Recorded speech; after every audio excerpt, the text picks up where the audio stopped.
Allora, ciao, qua abbiamo Beniamino Boscolo, consigliere comunale, abbiamo anche Luciano Frizzero, ex assessore della Giunta 5 Stelle, nonché anche dirigente dell'ASL, assessore sociale. Allora, parto subito diretto con alcuni articoli in pratica. Innanzitutto c'è praticamente dappertutto, oltre diciamo alle solite notizie, quelle lì diciamo sul Covid, che ce ne sono sempre tante, della scuola, il contagio, il vaccino, la stampa internazionale.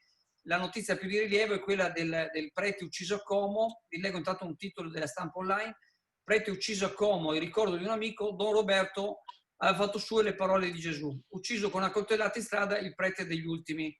Lo stesso articolo ripreso anche da altre parti, ovviamente sui giornali locali. C'è anche su Avvenire, ovviamente. Como accoltellato, ucciso Don Roberto, prete tra gli ultimi. E il precedente nel 99 a Como, 1999 a Como fu ucciso Don Renzo, un altro prete dei poveri. Ma io direi di partire subito da Luciano, dottor Sì. Fezzero, che di esperienza in questo campo ne ha a bizzeffe, mi sembra, no? Beh, esperienza sì, per fortuna non abbiamo mai assistito qua a episodi di tanta crudeltà e tanta efferatezza.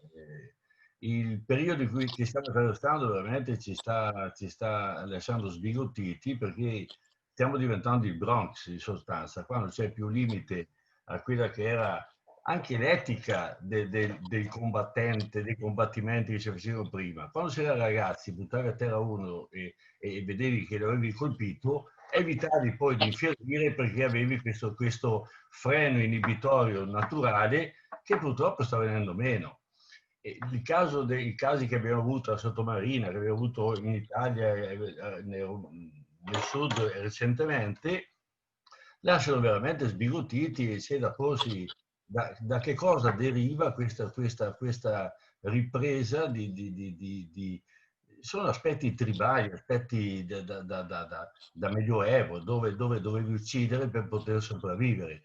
Non siamo più in quelle condizioni, quindi dobbiamo porci un po' qualche domanda su cosa la nostra società stia combinando, cosa sta cambiando, come siamo cambiati noi, come sono cambiati i valori.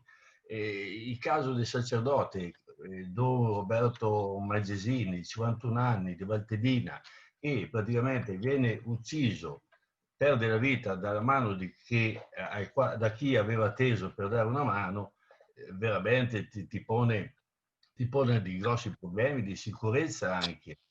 E che sia un immigrato o che non sia un immigrato non è che faccia molta differenza, perché vedo che episodi nascono con dei genus completamente diversi. E che fare? Che fare? Bisogna cominciare a porsi il problema di vedere quali sono le cause, come possiamo porre rimedio. E una delle cause che io vedo principali è proprio questa perdita di valori che prima ti venivano in qualche modo inculcati, venivi formato in una situazione di una società che era molto più aperta, una società con la quale i cui componenti dialogavano e dove praticamente le baruffe e giotte finivano con una rissa in calle, con tutte le donne che passavano a vedere chi quel giorno aveva fatto baruffa, e tutto finiva lì. Mancano i centri di aggregazione, mancano i centri di formazione, manca la cultura del gruppo in senso positivo, non la tribù che va contro un'altra tribù, ma una tribù che non riesci più a tendere la mano. Quando da ragazzo facevi baruffa con la calle vicina, perché oggi c'erano questi episodi anche tra ragazzi, tutto finiva dopo con una stretta di mano, si andava a prendere un gelato e tutto finiva lì. Qua manca, a mio avviso, la componente della società che prima formava queste persone. Mancano gli oratori, mancano i centri di aggregazione, non c'è chi fa formazione. I giovani sono abbandonati dalla famiglia, sono abbandonati dalla società e ci si sta dimenticando di loro, purtroppo. Quindi c'è molto lavoro da fare per recuperare questi valori che non saranno facilmente recuperabili. In una società dove la famiglia, che prima era patriarcale, adesso è di natura atomistica, dove i nuclei prima formavano dentro la stessa famiglia attorno al focolare, adesso tu non conosci chi abita nell'appartamento vicino e magari sono coppie giovani, coppie che hanno già avuto alle spalle un matrimonio fallito, e i giovani in questo contesto ne pagano le conseguenze. Quindi dobbiamo ripensare tutto, tutti noi formatori, e chiunque ha possibilità di farlo deve tirarsi sulle maniche e lavorare per ricostruire. Beniamino?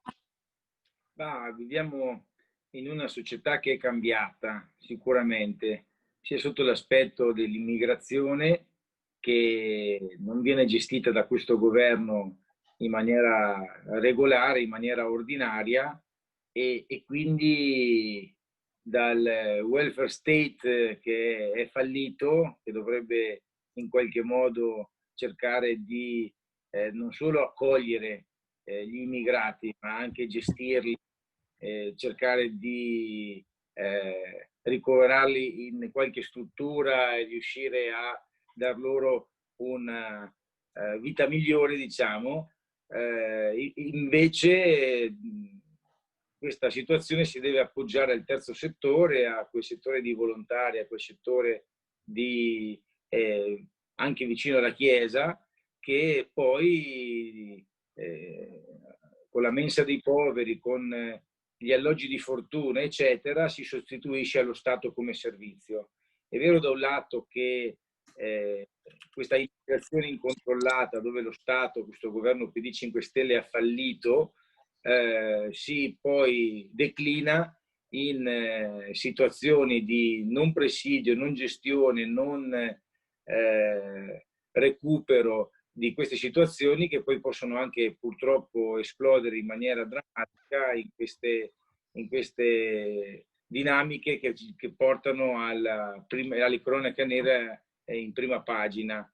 Ovviamente se è successo questo, Don Roberto è stato assassinato da una persona che aveva problemi psichici, sicuramente, da quello che ho potuto leggere nella stampa.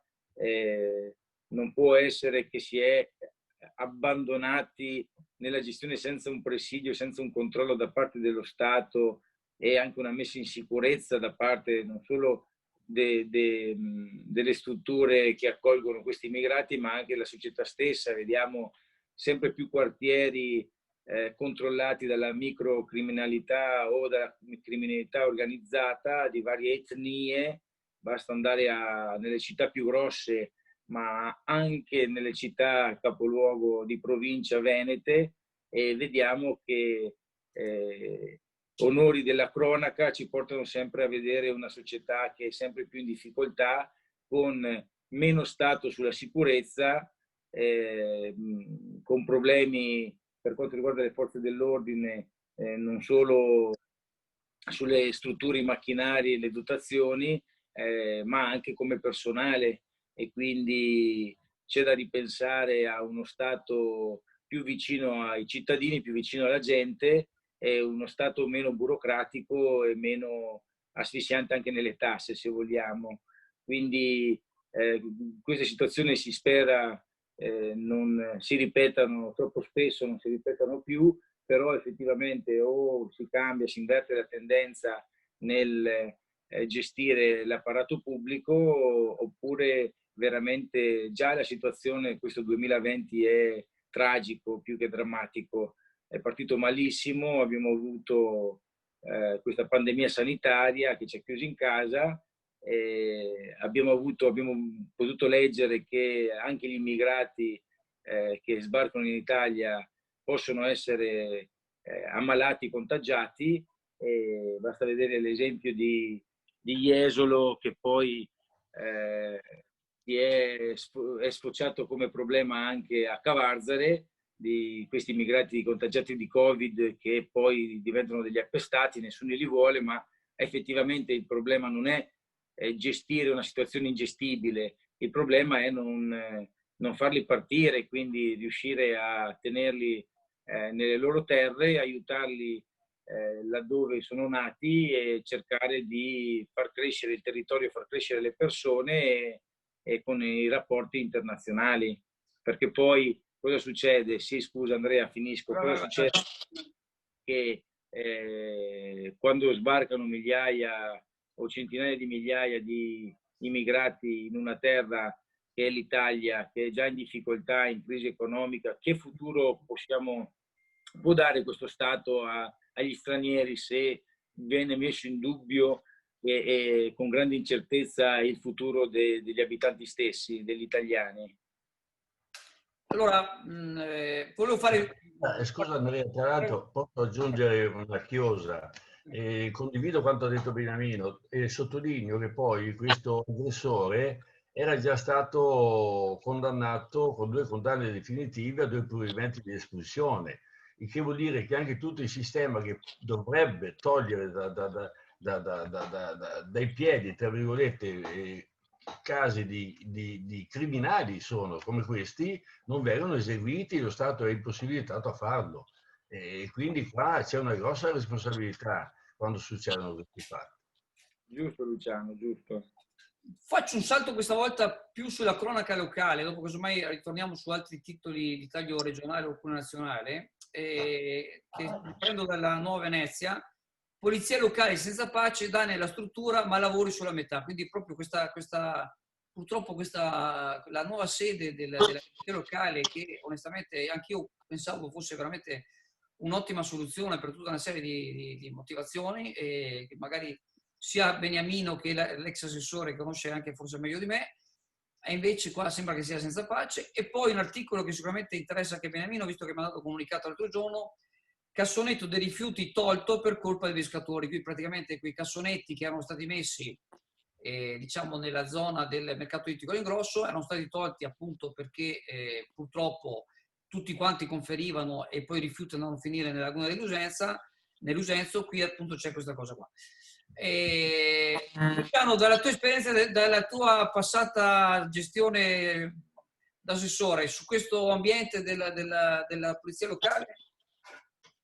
Guarda, dei dettagli non è che sia forse molto più afferrato Beniamino, perché l'opposizione in quel contesto ha sempre più notizie qualche volta di chi sta in giunta. Comunque, il fatto che la polizia locale avesse bisogno di una sede nuova e si pensava fosse quella la soluzione, almeno così ho letto, si è rivelato che è stato un pessimo affare, non per la volontà di trovare una sede a chi giustamente deve averne una degna come posto di lavoro, ma hanno recuperato, avuto una sede che praticamente presentava dei difetti strutturali, e poi adesso vedo anche con difficoltà di porre rimedio a tutta una serie di episodi, di disfunzioni, di danni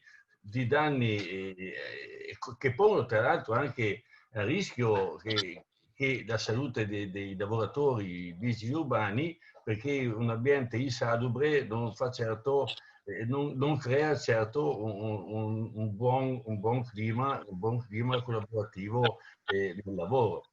Le soluzioni so che ci sono dei lavori da sistemare. Leggo praticamente adesso che la parte che è più danneggiata dell'edificio non è difficilmente sistemabile, e c'è addirittura una difformità edilizia, per cui veramente bisognerebbe che chi ne ha le competenze tecniche in questo caso, prima di andare a proporre affari di questo tipo, dovessero impegnarsi un po' di più nella situazione di controllo e di verifica, e anche di collaudo poi degli edifici, per vedere se sono idonei all'uso che se ne vuole fare. Per il fatto poi di avere nel territorio tutta una serie di beni patrimoniali che non vengono utilizzati, fa venire anche un po' di rabbia, perché si va a costruire, a cercare il nuovo, a cercare le sedi idonee, quando magari ci sono dei beni che con una piccola manutenzione potevano superare lo scopo. Tu sei d'accordo, Beniamino, su questa gestione, di come si è arrivati a questa, diciamo, problematica della nuova sede della polizia locale? E l'analisi fatta da Luciano è evidente, insomma, non possiamo che riconoscere una grande incapacità di questa amministrazione a 5 Stelle a Chioggia di affrontare i problemi, cioè di non affrontare i problemi alla fine, perché io mi ricordo qualche mese fa, qualche anno fa, in pompa magna per una settimana sono andati nei giornali a dire che grazie a questa amministrazione avevano finalmente una nuova sede dei vigili urbani, che grazie a loro finalmente le cose funzionavano, che grazie a loro e invece grazie a loro niente, perché comunque è un progetto riconosciuto dalla giunta precedente con il piroea che hanno fatto ai saloni, e al grezzo poi l'amministrazione è entrata. E quindi perché al grezzo? Perché poi è stata l'amministrazione a fare i lavori. Quello che mi capacito è come si sia potuto collaudare una sede del genere per poi vedere che fino a poco tempo fa c'erano mancanza di copertura internet per avere poi un cablaggio interno per essere collegati in maniera innovativa con internet. C'erano solo una linea e quindi quando qualcuno chiamava poteva essere occupato, oppure se non avevano il fax dovevano andare fino in comune i vigili per fare il fax. È messo in un cul-de-sac lì ai saloni, quindi anche logisticamente non credo sia stata una delle migliori scelte proprio di fare la sede dei vigili urbani. Poteva essere fatto qualsiasi altra cosa da parte del comune. È vero comunque che i vigili avevano un problema di sicurezza, parlo di sicurezza nei luoghi di lavoro, perché erano senza dotazioni, luoghi e strutture. Oh, Beniamino, ti interrompo un attimo, perdonami, visto che non abbiamo nessun rappresentante questa mattina ai 5 Stelle, l'hai detto, però io credo che sia anche giusto sottolinearlo, che la soluzione di spostare la sede della polizia locale dalla loggia dei Bandi, che era praticamente ormai inutilizzabile, non potevano neppure accedere i disabili, alla sede che c'è stata, diciamo, che c'è adesso i saloni, tra l'altro a costo zero, perché l'amministrazione non ha speso un euro, deriva dall'amministrazione precedente, cioè i 5 Stelle non hanno fatto altro che, diciamo, sposare quella soluzione dell'amministrazione precedente. Quindi direi che non è, la responsabilità sarebbe da quando è stata, diciamo, mi permetto di dire, quando è stata, diciamo, presa in carico la struttura, dove evidentemente non sono stati riscontrati questi difetti, insomma. Ma l'avevo appena detto, sai, che era frutto dell'amministrazione precedente il progetto. Ho voluto sottolinearlo, però mi sembrava giusto. Mancherebbe. No, la questione è l'incapacità di gestione. Là io mi ero soffermato, perché quando tu in pompa magna dici che fai delle cose e poi le gestisci malissimo, dovrebbero comunque avere l'onestà intellettuale di andare sulla stampa e di dire non siamo stati in grado di gestirla bene, perché non ci siamo accorti di vari problemi strutturali, logistici, piuttosto che di messa in funzione della sede. Ma al di là di quello, io dico che il corpo della polizia municipale, che è sotto organico, sottodotato, e se tu parli con i cittadini è l'argomento più sentito, cioè la carenza di vigili di quartiere, di vigili che presidiano il territorio, di vigili che quando chiamano fanno sempre fatica ad avere un intervento, ma proprio perché strutturalmente hanno un organico ridotto e hanno sempre più competenze, quindi non fanno più solo il presidio stradale o il traffico, ma hanno molti altri, sono anche agenti di polizia giudiziaria e quindi hanno anche altre competenze. Va a finire che la percezione che ha il cittadino rispetto a questo settore è molto molto latente, molto poco presente, e quindi si lamentano che non c'è mai un vigile. Questa è la... Senti, Beniamino, siccome dobbiamo essere un po' veloci perché altrimenti passano i minuti. Su questi famosi cassonetti dei rifiuti, tra l'altro c'è una replica appunto che è un po' anche quella, diciamo, al tuo comunicato stampa che si stava il giorno dietro. Dopo do subito la parola a te, Luciano. Cassonetti dei rifiuti tolto per colpa dei pescatori, cioè praticamente l'assessore Stecco praticamente rigetta completamente le accuse e dà la responsabilità a parte dei pescatori, non tutti, che conferivano materiale non smaltibile praticamente. Per questo è stato un po' tolto. Certo. Allora vuol dire che dovremmo togliere tutti i cassonetti della città perché i cittadini non fanno bene la differenziata. È una stupidaggine. Cioè, io capisco l'assessore, non voglio sparare sulla Croce Rossa, però intanto è stato tolto perché hanno rifatto la pavimentazione e non è stato rimesso. Quindi se questo problema c'era, non è che ci sia da un anno quel cassonetto, c'è da molti anni. Hanno colto l'occasione di toglierlo per il rifacimento della pavimentazione e non l'hanno rimesso. Io l'avrei rimesso magari con le telecamere, visto che in ogni comune che si rispetti hanno dei progetti fatti con Veritas, le amministrazioni comunali e finanziati dalla regione, che mettono il videocontrollo, e quindi anche con telecamere mobili, non è che ci siano sempre, si possono anche spostare, collegati in wifi con internet, e puniscono i singoli trasgressori, non una categoria intera. Poi capisco anche quello che dice l'assessore, perché comunque è importante che ci sia sempre una educazione nei confronti di tutti nel trattare l'ambiente, quindi i rifiuti e quindi l'ambiente, in maniera più attenta e oculata. Però effettivamente questo problema c'è. Non è che togliendo il cassonetto non ci sono più immondizie. Le immondizie vengono, almeno lì si concentravano e potevi in qualche modo gestirle. Adesso non sappiamo cosa succede, se ributtano in mare le cose, se le appoggiano in riva e le lasciano là, se le portano di nascosto da in qualche parte e si formano delle discariche naturali. Almeno lì era un punto di raccolta. Giusto o sbagliato che sia, adesso non voglio più neanche entrare su chi Luciano, tu cosa dici di questa gestione? Io condivido quanto ha detto Beniamino, perché è dell'evidenza dei fatti che ancora una volta si denota, e veramente mi dispiace dirlo perché sembra che io sia pretestuoso, non c'è un coordinamento nella gestione di vari processi. Nel momento in cui io ho finito l'asfalto, il giorno dopo doveva esserci il cassonetto o una soluzione alternativa ai rifiuti, perché i rifiuti non spariscono da soli, vanno tolti. E se c'è la cattiva gestione da parte dell'utente del rifiuto stesso, perché non differenzia, ciò non toglie, e condivido quanto ha detto Beniamino, che comunque quel rifiuto va raccolto.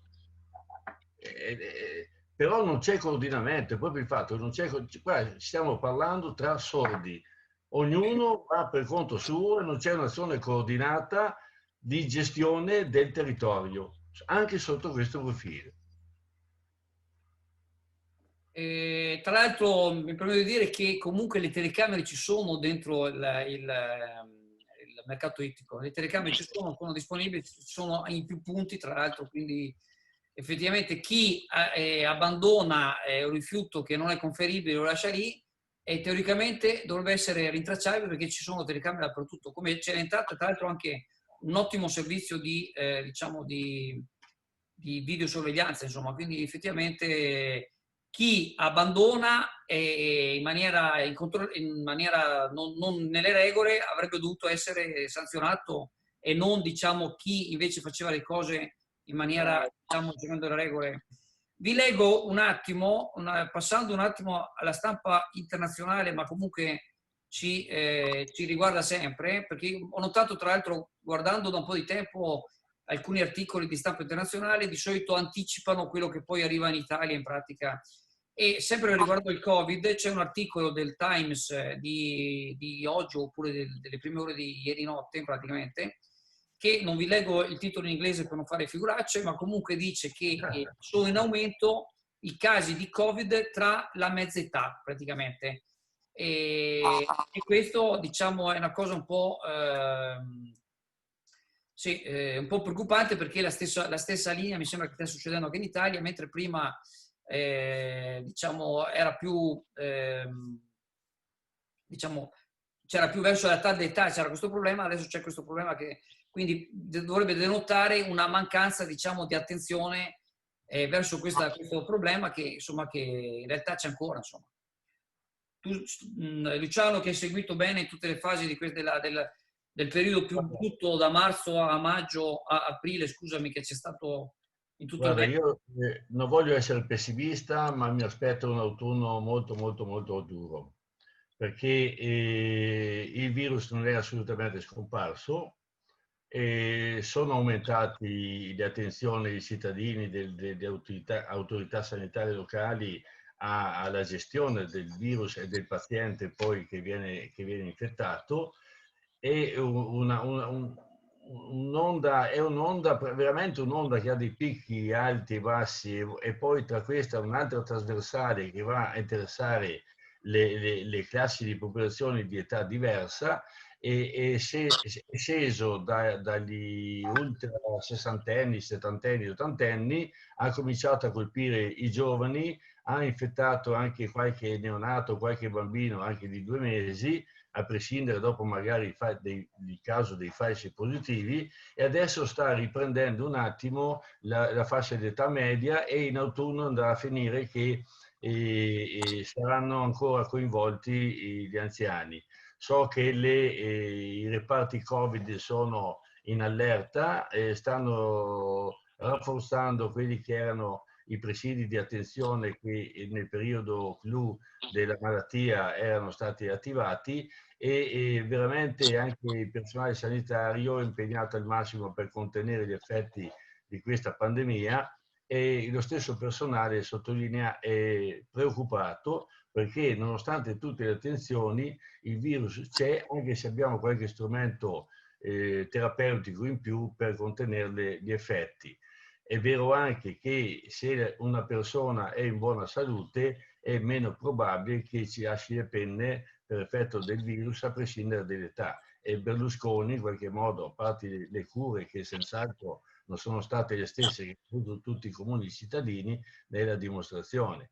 Poi un altro appunto, questa Organizzazione Mondiale della Sanità, veramente mi sto chiedendo che cosa serva, perché sinceramente quando si passa a dare indicazioni di salutarci col gomito, adesso dobbiamo mettere la mano sul cuore, domani magari ci faremo bau bau così con la cosa, veramente anche qua non c'è una linea chiara e definita dei comportamenti. I cittadini sono disorientati, non puoi avere 250 tra norme circolari, DPCM, decreti ministeriali, decreti della protezione civile, decreto del Ministero della Salute, circolari ministeriali, circolari di pompieri per contenere un virus. E il cittadino ha bisogno di poche regole chiare, e ha bisogno di avere poi un'amministrazione che si organizzi per poter gestire, perché non possiamo andare in lockdown quella che è la gestione del paziente o della prevenzione del diffondere di questa malattia. Abbiamo un esempio, secondo me, eclatante. Noi andavamo al pronto soccorso per ogni singola schifezza.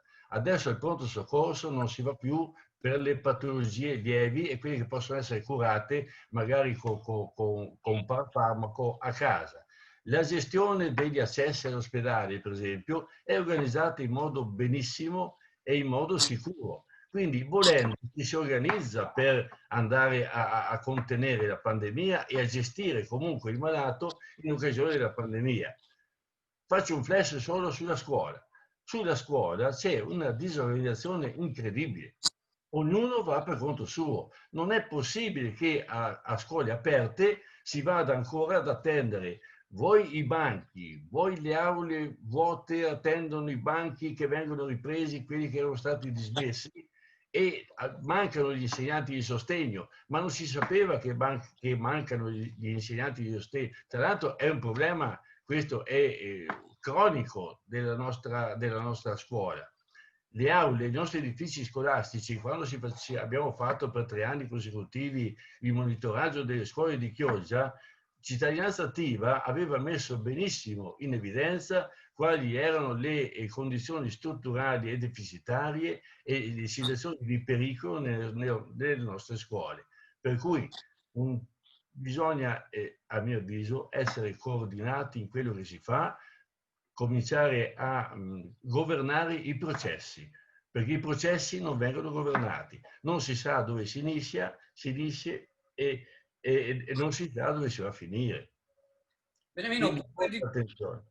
Benissimo, concludi tu, poi dopo alla fine dici anche che c'è la chiusura della tua campagna elettorale e che c'è l'ultimo episodio. Dopo concludi proprio oltre il tuo intervento, così è giusto, mi sembra giusto anche che avvisi i tuoi, insomma, il tuo pubblico quando finisce la tua campagna appunto televisivale.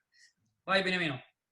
Sì, c'era da aspettarselo. Dopo 2 mesi e mezzo che siamo stati chiusi in casa, con l'avvento dell'estate, delle spiagge, con le persone che si muovevano nei pubblici esercizi, bar, ristoranti, con l'apertura delle scuole e anche con questa campagna elettorale, era normale, scusate, era normale che con le relazioni che hanno le persone, qualche contagio poteva esserci in più e qualche focolaio poteva nascere nei contorni del nostro territorio, nell'Italia. È vero anche che però, sono d'accordo con Luciano su tutto quello che ha detto prima, relativamente alla difficoltà di gestire in maniera coordinata questa situazione, perché sembra che questo governo non ne faccia una di giusta. Aveva recentemente fatto un decreto semplificazioni, complicando invece la vita agli italiani. La cosa che mi fa più soffrire è relativamente alla scuola, proprio questi 3.300 docenti di sostegno che mancano e gli 8.800 docenti che ancora devono essere selezionati nella scuola. Però la differenza tra i docenti e quindi gli insegnanti che mancano e quindi che ci possono essere dei supplenti piuttosto che altro, in proporzione alla difficoltà invece di un soggetto più fragile, più debole, che ha bisogno di un sostegno, se non c'è il docente di sostegno non fa scuola, non c'è nessuno che possa dare una educazione scolastica all'allievo più fragile che ha bisogno di questa assistenza. Quindi se mancano gli assistenti di sostegno, manca la scuola per questi ragazzi, per queste famiglie. E questa è una cosa che veramente che rattrista, perché comunque dovremmo pensare prima ai più fragili, ai più deboli, a quelli che hanno più necessità e riuscire. Ogni anno inizia la scuola, non capisco, ma da sempre, non capisco, cioè non è che sia una sorpresa che inizia la scuola a settembre e quindi ci si trova impreparati. Inizia ogni anno, quindi non capisco perché non si riesce a gestire questa disponibilità di insegnanti, di graduatorie, di tutto quello che deve essere, e anche un governo che delega responsabilità a famiglie e ai presidi, alle scuole, agli insegnanti, senza delegare quelle che sono per tempo le strutture, le dotazioni e le risorse. Mi fa pensare che effettivamente questa questione dei veneti, dell'autonomia, è una questione veramente aperta, perché si dice allo Stato: caro Stato, tu dacci l'autonomia come ce le hanno altre 5 regioni e 2 province a statuto speciale, dacci anche noi una certa autonomia, perché riusciremo a fare servizi migliori spendendo meno e riuscendo anche a far risparmiare delle risorse agli italiani e quindi ai veneti in questo caso. Per chiudere, questa sera alle ore 19 in Darsena San Felice farò la chiusura degli eventi pubblici della mia campagna elettorale, soprattutto a Chioggia. Vi aspetto per tutti quelli che vogliono darmi fiducia e sostegno in questa competizione elettorale, e ricordo che per votare, per eleggere un rappresentante o più di un rappresentante del nostro territorio, è importante la preferenza, perché la competizione è interna a ogni partito, ad ogni movimento che ha candidati propri. Scrivere nome e cognome a fianco del simbolo, dopo aver messo una croce, fatto una X, un segno sul contrassegno, insomma, del partito. Cioè, ad esempio, ma solo per esempio, se uno vuole votare Beniamino deve fare la X su Forza Italia e scrivere Beniamino Boscolo. Così vale per gli altri candidati locali. Sei d'accordo anche tu, Luciano, appunto sul esprimere il voto ai candidati locali? Beh, sono d'accordo di esprimere il voto sui candidati locali, Secondo me ce ne sono troppi. Questo è un altro discorso ancora, questo è un altro discorso, dei fatti dobbiamo selezionare, ragionare su chi ha qualche chance in più piuttosto che dare un voto. Esatto. Sono d'accordo, però come sapete, come Chioggia Azzurra, noi abbiamo fin dall'inizio abbiamo proposto solo i candidati locali, addirittura non voglio farmi bello, ma non sono bello, ma comunque abbiamo dato una linea, addirittura abbiamo rifiutato, io personalmente ho rifiutato la pubblicità elettorale di candidati esterni, al contrario altri, diciamo, chiamo colleghi qua di Chioggia, hanno preferito mettere la pubblicità elettorale di candidati esterni prendendo un corrispettivo. I soldi non è che non servono, servono anche a me, ma non ho voluto assolutamente fare questo. E invito i cittadini di Chioggia e di Cavarzare, perché siamo insieme la provincia sud, a scegliere un candidato locale e a scrivere la preferenza, a prescindere dal colore. Io non dico votate Beniamino piuttosto che la Trappella, piuttosto che dico votate un candidato locale che ci rappresenta. Con questo è stata una scelta etica, quindi. Io lascio gli altri giudicare, ma con questa elezione che purtroppo a mio avviso per tutta una serie di motivi non è abbastanza percepita dalla gente, a parte il lavoro enorme che sta facendo Beniamino, a cui faccio i complimenti perché veramente sta facendo una campagna elettorale eccezionale proprio sotto tutti i punti di vista, comunicazione, telefonate, messaggi, insomma di tutto e di più, veramente una campagna proprio stile delle vecchie campagne elettorali, cioè, anzi prendendo lo stile delle vecchie campagne ma comunque aggiornandola a quello che c'è la realtà di oggi con Facebook, con i mezzi di comunicazione, però praticamente tanta gente non lo sa, non capisce che non andare a votare, soprattutto quelli che non vanno a votare e quelli che sono indecisi non capiscono che non fare così vuol dire dare spazio al resto della provincia e farci mettere, passatemi il termine, i piedi sulla testa dagli altri. Chiudiamo, scusate se ho dato spazio, ma dobbiamo chiudere perché abbiamo minuti raggiunti. Va bene, grazie, ciao, grazie ancora a tutti. Buona giornata a tutti e auguri a Beniamino. Grazie, grazie mille.